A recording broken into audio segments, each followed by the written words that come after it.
더불어민주당 이재명 후보, 국민의힘 윤석열 후보 두 후보 지지율이 39.8대 39.8 똑같이 나왔습니다. 오늘 첫 소식은 계현우 기자가 보도합니다. 내일이 선거일이면 누구에게 투표할지 물었습니다.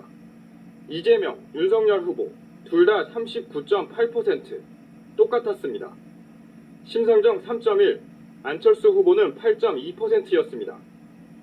1월엔 윤석열, 2월 들어선 이재명 후보 상승 추세로 격차는 사라졌고 두 후보 모두 40%에 접근했습니다. 부동층이 마음을 정한 결과로 보입니다.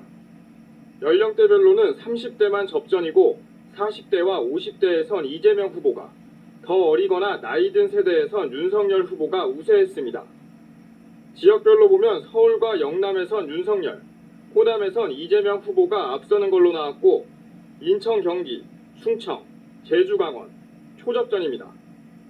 이재명, 윤석열 지지자는 대부분 계속 지지하겠다고 했지만 심상정, 안철수 후보 지지자의 절반 정도는 결심을 바꿀 수 있다고 했습니다.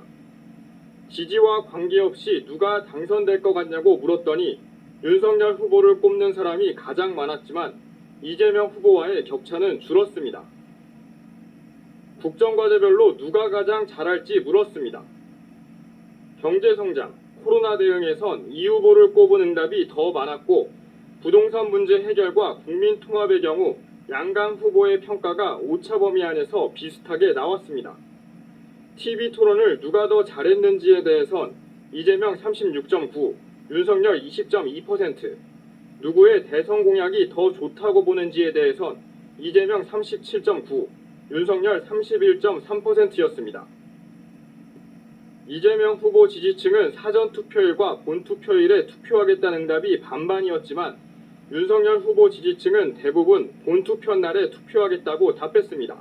사드 배치 이거 고고도 미사일 방어 체계인데 수도권에 하면 고고도 미사일은 해당이 없습니다.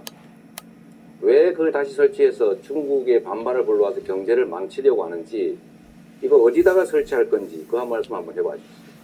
북한에서 수도권을 겨냥할 경우에는 고각 발사를 하는 경우가 많기 때문에 당연히 수도권에 필요합니다. 이거 미친놈 아니야 이거? 브룩스 전 주한미군 사령관도 추가 사드 필요 없다 이렇게 말을 했는데 왜 그 말씀을 계속해서 그거는 제가 보기에 잘못 알고 이거 계십니다. 안보 불안을 조성해가지고 표 얻으려고 경제 망친다는 지적이 있는데 어떻게 생각하세요? 안보가 튼튼해야 주가도 유지가 되고 이 대한민국의 이 소위 말하는 어떤 국가 리스크라는 것이 이제 주는 거고요. 일단은 설전은 선제 타격론으로 이어져 윤 후보는 꼭 필요한 무장 억제라고 주장한 반면 다른 후보들은 대통령이 언급하기엔 무책임한 강경론 아니냐고 비판했습니다. 킬체인은 전쟁을 억제하고 평화를 지키기 위해서 하는 것이고 그 적극적인 의지를 우리가 드러내는 것, 천명하는 것 자체가 전쟁을 막는 것이죠. 대한민국의 대통령은 저는 전쟁은 절대 안 된다. 이런 평화에 대한 확고한 의지를 갖는 분이 해야 된다고 생각하거든요. 근데 선제 타격 운용 자체가 그거는 전쟁하겠다는 선전포고가 같은 거예요. 그러니까 그거는 이제 대통령의 언어가 저는 아니라고 생각하고요. 선제 타격은 곧바로 전쟁으로 가는 거거든요. 우크라이나에 전쟁이 개시된 모양입니다. 지구 반대편에 우리와 아무 관계도 없는, 정말로 우리와 경제적 발전이 0.몇 %인 그 나라에 전쟁이 났는데 우리 주가 떨어지고 있죠. 우리 경제 위험하게 느껴집니다. 경제는 안정 속에서 성장하는 겁니다. 상황이 아무리 좋아도 미래가 불안하면 투자를 할 수가 없어요. 이재명 후보가 사드 추가 배치를 적은 윤석열 후보의 SNS를 공유하며 반대의 뜻을 분명히 했습니다. 전쟁이 나면 죽는 건 청년들이라며 중국의 보복을 감수하며 추가 설치하겠다는 건 무책임하다는 겁니다. 사드 추가 배치가 필요 없다는 브룩스 전 주한미군 사령관의 2020년 인터뷰도 언급했습니다. 이 후보 측은 사드 추가 배치가 실제 필요한지, 주변국과는 어떻게 협력할지 종합적 판단이 필요하다며 고민 없이 추가 배치를 단정하는 게 문제라고 설명했습니다. 러시아군의 침공에 극심한 피해를 입었지만 우크라이나인들이 조국 수호를 위해서 속속 입대하고 있습니다. 안전한 해외 생활을 뒤로한 채 가족을 지키기 위해 시가전이 한창인 키예프로 향한 아버지도 있었습니다. 폴란드 프셰미실에서 이승윤 특파원의 보도입니다. 아들과 아내를 지키기 위해 안전한 폴란드 체류를 포기하고 우크라이나의 수도 키예프로 향하는 세르기 씨. 러시아군의 맹렬한 공격이 한창이지만 러시아 탱크를 저지하는 작전에 필요한 무전기를 사서 고국으로 돌아갑니다. I back to Kiev. I must to return. So you will fight against Russia? Yes, I want to fighting with Russia. 제가 지금 나와 있는 프셰미실역은 국경을 넘어서 우크라이나 피난민들이 가장 먼저 내릴 수 있는 곳입니다. 그렇다 보니 역 자체가 우크라이나 피난민들을 위한 거대한 임시 수용 시설로 변했습니다. 러시아와 싸우는 우크라이나 사람들을 응원하기 위한 도움의 손길도 이어지고 있습니다.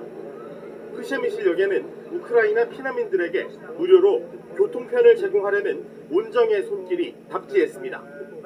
무려 900km 거리를 운전해와서 우크라이나 피난민들을 더 안전한 곳으로 대피시키려는 자원봉사자도 등장했습니다. Because we would like to help somebody, the Ukrainian people.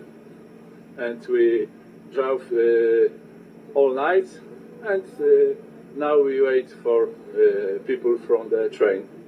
또 다른 자원봉사자들은 몸과 마음에 온기가 필요한 피난민들을 위해 따뜻한 음식과 물을 제공했습니다. 피난민들에게 잠자리를 제공하려는 폴란드인들이 모여서 만든 페이스북 커뮤니티도 등장했습니다. 초강대국 러시아와 외로운 싸움을 벌이고 있는 우크라이나. 간절히 기대한 미국과 나토군의 참전은 없었지만 용감한 입대자들과 이웃나라 국민들의 헌신적인 응원이 있기에 결코 혼자가 아니었습니다. Димыч, я вернусь. Я уже на вокзале. Так что жди. Не бойтесь ничего. Я вернусь. English, окей. 폴란드 푸시미실에서 YTN 이승윤입니다.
전역에서 밀고 들어오는 러시아군과 우크라이나 군 간의 교전이 곳곳에서 벌어지고 있습니다. 이미 양측 사상자가 1,200명에 달하는 걸로 추산됩니다. 이 교전 상황 한수아 기자가 이어갑니다.